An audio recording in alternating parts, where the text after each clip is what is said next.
Hello and welcome to Fertility Springboard, the podcast series brought to you by Fertility Help Hub. I'm Eloise, founder of Fertility Help Hub, and over the series I will be bringing you conversations with some of the most influential and inspiring professionals and experts around the world to arm you with useful and empowering thoughts and resources to ease your fertility journey. And don't forget to sign up to the newsletter to make sure you don't miss out on anything. It's packed full of inspiring interviews, resources, discounts and offers, competitions, and real-life stories.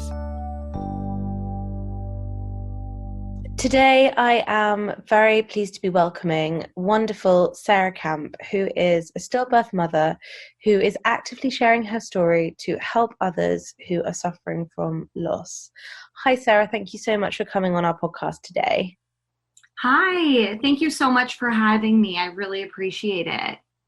And also, we've just been talking before we came on here about the fact that it's Pregnancy and Baby Loss Awareness currently during October. So to share a story like yours right now is going to help so many other people. So thank you for being our guest today. I'd love you just to tell everyone listening a little bit about you and an introduction, and then we'll go on to talk about your experience of stillbirth and your story. Yeah, absolutely. Well, thank you again for having me and for bringing awareness. Like you stated, my name's Sarah Camp. I live in the United States, out in California. And I don't want to say newer to this community, as my stillbirth now was a little over a year ago, back in August of 2019. So really my goal, now is to bring awareness and help other women and men that have gone through this experience feel less alone. Stillbirth is something I hadn't heard of prior to going through it myself. And, I wouldn't say older, but I'm 32 years old. So the fact that I had never even really heard of it or understand about it prior to my own loss is something that I'm hoping to educate others. So for people who may not have heard of the term, would you mind explaining a little bit about the meaning of stillbirth? Yeah, absolutely. So in the United States, and I don't want to make generalizations because things are different depending on where you're located or, how medically they're defined. In the United States, a stillbirth is defined as a pregnancy loss after 20 weeks. So if it's prior to 20 weeks, it would be considered a miscarriage. After is considered a stillbirth. Even within the stillbirth, there's different classifications, whether you're an early, late, or full term. So myself, the stillbirth actually happened the day before the due date, so it would be considered a full-term stillbirth. Gosh, I'm so sorry for your loss. Are you happy to tell us about what the events leading up to that and what your experience was? Yeah, absolutely. So it was our first child. So I kind of like to start from the beginning. My husband and I found out in December of 2018, just a couple days before Christmas, that we were pregnant with our first child. We were very lucky. We got pregnant naturally, and we're super excited. I think that's kind of how the whole pregnancy goes with your first child. I was very lucky. I had what majority of my friends, family, and even doctors would say was a perfect pregnancy. I lucked out and didn't have morning sickness, although I was nauseous for a lot of the pregnancy and, just was really able to enjoy the full pregnancy. I would say at a lot of my doctor's appointments, the doctor was always like, oh, did you feel 10 kicks in the morning, 10 at night? I wasn't a super worrier type person. I never have been in general. So, it was kind of always like, yeah, everything felt great. Baby was growing perfectly fine, everything like that, still had the standard doctor's appointments the whole way through. So when we went in for our 39 weeks, it was 39 weeks in 4 days. Yes, 4 days, I believe. It was a Wednesday afternoon around like 4:30 p.m. Went in for our appointment. Everything was great. The doctor did a membrane sweep. So we're thinking the baby is going to come every day, any day now. And the heartbeat, jumped when I was laughing. It was, really cute. One of those exciting, you're like, okay, I'm days away from. And at this time, we did not find out the sex of the baby either. I'm just kind of one of those people that I feel like you can almost decide anything in your life these days. So I thought it was like the one thing that could be a total shock and surprise. Mm-hmm.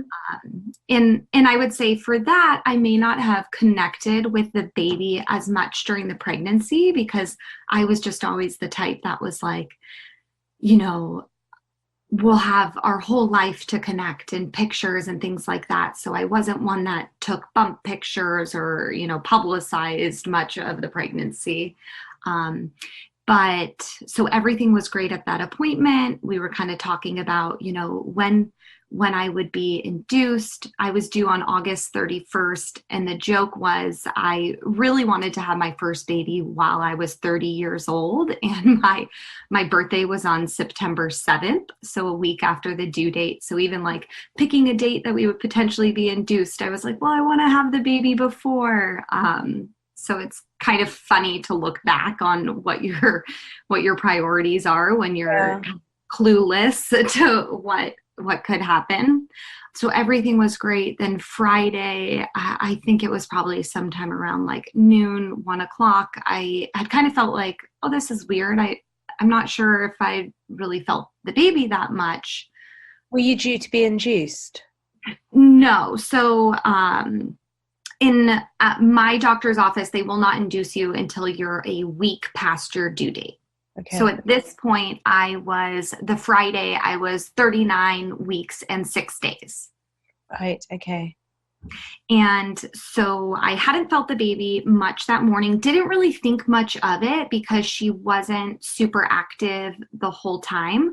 But I drank some lemonade, laid on my side, and you just kind of have this feeling. I'm like, I don't want to worry, but maybe I should. So then I ended up deciding, I think we should just go to the hospital. My husband was at work, so I gave him a call. He works across the street from the hospital. So we went to the ER. They brought us back and a nurse, put the Doppler on my stomach and there was nothing. And every appointment I had, there was never a time that we didn't hear the heartbeat instantly. So that's kind of when it hit, like, oh my gosh, I started to freak out a little bit in myself. I'm not sure my husband fully went there. Then she brought over an ultrasound machine and tried to look and was like, don't worry, I need to get the doctor. How could you not worry at that point? I know. I think it's, the nurse is trying to keep you calm, but at the same time, and something that I learned after that I did not know is a nurse cannot tell you that there's no heartbeat. So it has to be told by a doctor. So I think that is, part of the reason that she kind of had to keep me calm. And then the doctor comes over and does the ultrasound machine. He turns it off and, looks at the two of us and says, I'm so sorry, there's no heartbeat. At that point, I mean, it's hard to even put into words what that experience is like because, you're instantly your world's turned upside down. And the crazy thing is you kind of think to like movies where it would be like, let's go straight to the ER, like let's get the baby out, figure out how we can fix this. But in reality, the room goes silent. It's a definite statement that the baby is gone at that point. I'm very sorry for your loss. Words just can't describe what you must have been feeling. And did you say that your husband was there as well? Yes. My husband was right there with me. So, the tears rolled. For us, luckily, this happened, before COVID or things like that. So we were able to call both of our parents, and they came down to the hospital, were there to be with us. And kind of at that point, you realize you still have to have the baby. You're full term. The baby doesn't just go away. So that was, another hard point of kind of deciding what the next steps were. They kind of let you take the time, and then you bring the doctor, and it's like, okay, what now?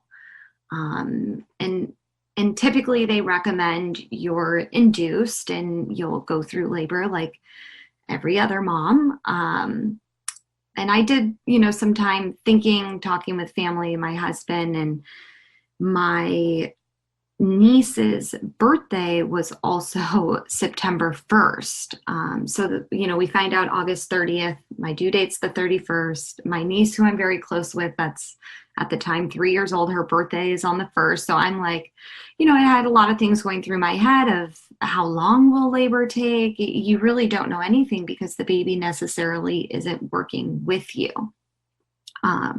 So I actually made the decision to have a C-section. Talked with the doctor and felt it was the best thing for me mentally, physically, and whatnot. So I came back the next morning and had a C-section. That's also when we found out it was a girl. So it was, it's kind of, I think in that moment is when I learned that happiness and sadness can exist at the exact same time. I was, so happy to find out she was a girl, but I was also so heartbroken because I thought she was a girl and I always wanted a little girl. And, we had the name picked out. So it was also hard to know that I got my girl, but at the same time I didn't. Mm-hmm. Gosh, you're so incredibly strong. You really are, Sarah. And I presume everything feels like a blur, but what has the support been like since then? Yeah. So in regards to support, it's been very interesting, I would say. When you're there at the hospital, they kind of give you the standard paper with phone numbers to different support groups or therapists or whatnot. From the provider, you're kind of treated like even less than a standard delivery. You come back in 2 weeks and they're like, all right, you're good to go. We'll see you back maybe the next time you get pregnant. So that was very interesting. So a lot of it was finding it on my own. There's a couple groups in the San Francisco Bay Area. But I would say the majority of the support that I received was actually from Instagram. I remember one night I'm laying in bed late at night and I looked up the hashtag stillbirth, and kind of from there was, it opened my eyes to there's this huge community of support. I mean, when I was in the hospital, it felt like I was one in a million. Everyone kind of makes it feel like stillbirth is very uncommon. But the reality is in the United States, 1 in 160 pregnancies end in stillbirth. Really? Gosh. You must have learned so much about it following what's happened, to you guys personally. Yeah, absolutely. And with, like I said, with Instagram, you're able to connect with other moms and you have an outlet to actually talk about your experience. Because I would say,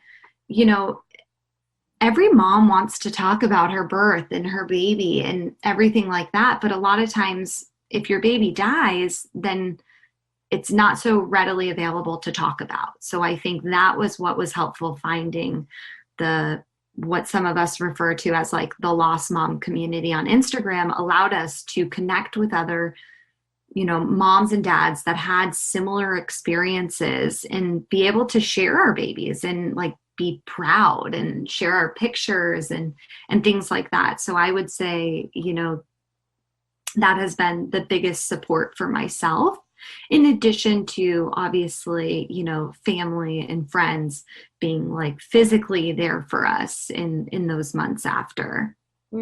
Absolutely. So you've connected with lots of people and you've got a network of others who have gone through similar experiences?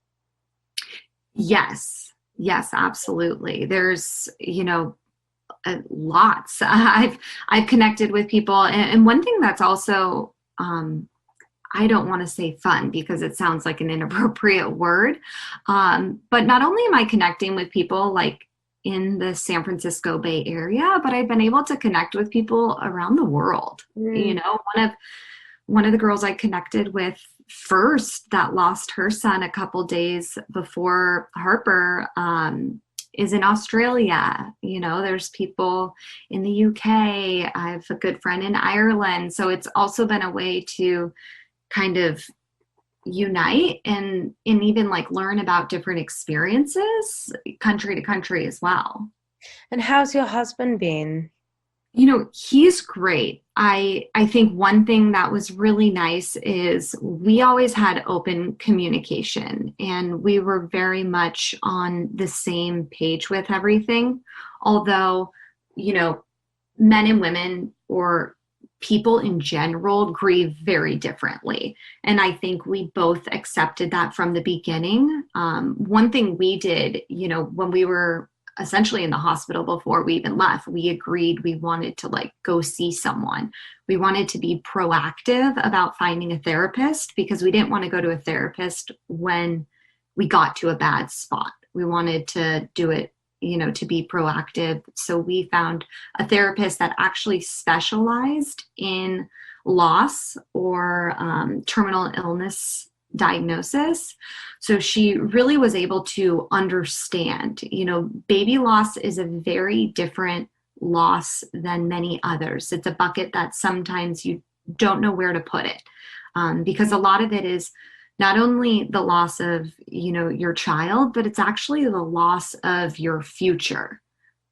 Unfortunately, the memories that you got to make were during your pregnancy or in the hospital when your baby had already died. Mm-hmm. So it's a lot about unpacking that future that you dreamed of, and especially for my husband and I, he's dreamed of being a dad and myself a mom. So it's been unpacking the things that we thought this past year should have looked like. Mm-hmm. But I think it's, communication is big, and allowing your partner in and understanding when, maybe your partner isn't wanting to talk about it at that moment, and that's okay. And really trying to learn how you each need support and how you feel supported. Absolutely. There are people and charities that I've got to know through Fertility Help Hub who I'm going to link into this podcast for anyone who wants the support, because as you said, it is so key. Mm-hmm. And I mean, did you have you must have had so many, or you must sometimes still, I don't know, have questions that you maybe want answered. I mean, were the doctors able to give you any reason? Yeah, so that's one thing. Before we went in for my C-section, my doctor was off that day, but she came in and, was heartbroken. She was crying. She's like, I don't know how this has happened. Everything was perfect. And she warned us that a lot of the times you won't have an answer. So she's like, I just want you guys to know that you might not know. If there isn't a visible reason, would you want an autopsy? Which is also so interesting that you're making these decisions for myself, we found out at 3 p.m. and I went in for the C-section at 5 a.m. So you're still wrapping your head around all these. For us, she asked if there was something she saw, would we want her to tell us? And we said yes. So when we were in for this C-section, she took the baby out, said, it's a girl. And then she reiterated and said, do you still want to know if if I have a reason, and we said yes, and she then told us that there was a knot in the umbilical cord. So we do have a reason. Sometimes it's hard to know because, you look up the statistics, and the stats of an umbilical cord not actually being the cause of death are very low. But at the same time, I'm happy I know. I was super healthy. The baby was healthy. I mean, Harper was 8 pounds and 1 ounce and 21 inches. We still joke that we don't know where she was hiding because my belly was so small. Oh, it's a beautiful name as well. What memories do you cherish now? Do you have pictures? Yeah, we do. So one thing that's been like really big for me, because I try not to have any regrets or anything like that. When we had Harper, I would say the most memories were just holding her, and being in the room together. We took pictures, but not as many as I would have done now, having learned more about our experience. But we definitely, have pictures, memories. My parents, as well as my husband's parents, both got to meet her, hold her. So that's all, very exciting. And again, it's kind of a quote that I go back to, that I tell myself, you did the best you could with the knowledge you had at the time you had it. So I try to live by that. And I also try to kind of educate and explain my experience and things that I potentially would have done differently if I would have known it was more common or normal. For instance, I didn't bring my baby bag to the hospital. We didn't put her in, we didn't change her clothes at all. She was, wrapped up in the blanket, where I've had friends that, put on the outfit that was going to be the coming home outfit, or, the swaddle you bought for your newborn photos. So those are things I wish I would have done. Or, I didn't take her beanie off. We pulled it back so we know that she has her dad's hair. It was dark and thick. So I'm glad, but we didn't fully take it off. Or same with her toes. I actually never took her out of the blanket enough to see her feet. So those are just some things that, with bringing awareness, I hope that other moms feel those are normal things to do, and it's okay. And, I'm thankful for the pictures and the memories that I have, but hope that as awareness is continued to brought up about infant, child, baby loss, that you learn that these are okay things to do, and you should do them. Make sure that you're creating the memories, because the memories are what you get to bring with you for the rest of your life. And you know what? By sharing your story, you're helping other people who are dealing with the same feelings that you're having and that you've had. So I just feel that you're incredibly brave to do this. It's amazing. I really do admire you. And so thank you so much for sharing this with us. Do you think that, because I see a lot of this in the Instagram community, and I share a lot of this on Fertility Help Hub, do you feel like stillbirth quotes have been helpful to you, and how can people find support in them? Yes, I definitely do, because I feel like a lot of the quotes say exactly how you feel. And I think that, I don't know if you follow, I believe it's Zoe Clark Coates. Yes, she's been on this podcast. Oh my gosh. So quotes. She's amazing, and everything she posts really hit home. And I think the quotes are so helpful because they truly speak how you're feeling. They allow you to connect your feelings and know that they're valid. And also for myself, I think it's helpful to share them, not only for other moms that have gone through this experience, but I almost feel like they're even more important for people that haven't gone through this experience, because it allows them to understand the feelings of what stillbirth feels. Like, the other day, I think she posted a quote about like thinking the pain would go away, or like, when will it go away, or things like that. But in reality, you're going to think about your child every single day. It's been a year and a couple months, and there hasn't been a day that goes by that I haven't thought of Harper. But I think that that's okay, because that's the love that we feel for our child, whether they're here or not. And I think the quotes just really help to validate the emotions and feelings that you're having, and allowing those to be heard. Absolutely. Thank you, Sarah. Is there anything that you'd like to end with for anyone else who is experiencing something similar? I think that the main thing is to feel valid in your emotions. And I think something that I think it took me about a year to get here is, after the experience, I kind of always had to make sure that everyone thought I was doing fine. I went to all the events and I really showed up and tried to be, as positive as I could be. And I think there was a moment where I had this shift a couple months ago and realized that it's okay to protect yourself and your heart as well. And really to allow yourself to feel all the feelings, but, to know it's never fully going to get easier. But for myself, sharing my story has helped me in the healing process.